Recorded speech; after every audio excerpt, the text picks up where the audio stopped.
Aides européennes, prix des céréales, taxes, pour les céréaliers franciliens, la coupe est pleine. Près d'une centaine de tracteurs ont bloqué ce jeudi à l'aube les grands axes routiers départementaux à l'appel de la Fédération départementale des syndicats d'exploitants agricoles d'Île-de-France et la section francilienne des jeunes agriculteurs, à commencer par la 13, fermée à la circulation dans un sens toute la matinée. En France, si vous n'êtes pas dans la rue, vous n'êtes pas entendu. C'est pour ça qu'on est là, présent, et qu'on exprime notre colère, qu'on espère obtenir un rendez-vous. Et la personne avec qui ces céréaliers en colère souhaitent s'entretenir, c'est leur ministre. Les agriculteurs dénoncent ce qu'ils nomment déjà sa politique lefolienne. Je pense qu'on est les plus taxés, les plus fliqués, les moins bien considérés par le gouvernement qui veut nous détruire.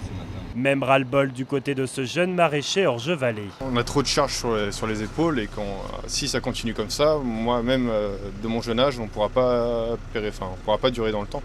C'est la passion du métier qui nous fait rester, mais combien de temps, ça, je sais pas.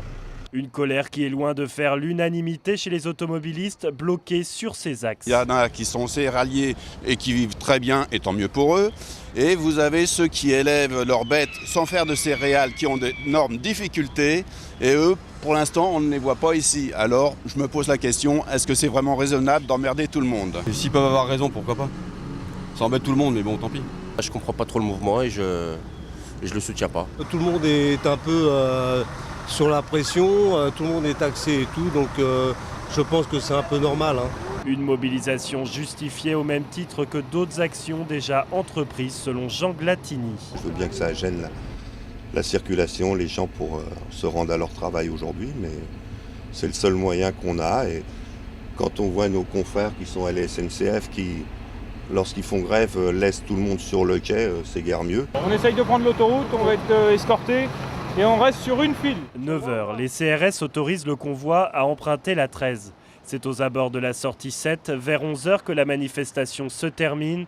Une réussite pour les manifestants, malgré l'annonce de Stéphane Le Foll de ne pas céder aux ultimatums. S'il ne veut pas céder, nous on va continuer à faire des mini-actions de toute façon, comme on avait prévu.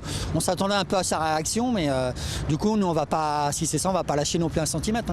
Le combat continue pour les exploitants agricoles. D'autres actions coup de poing sont prévues jusqu'au 10 décembre prochain, date à laquelle les orientations de la future politique agricole commune devraient être actées.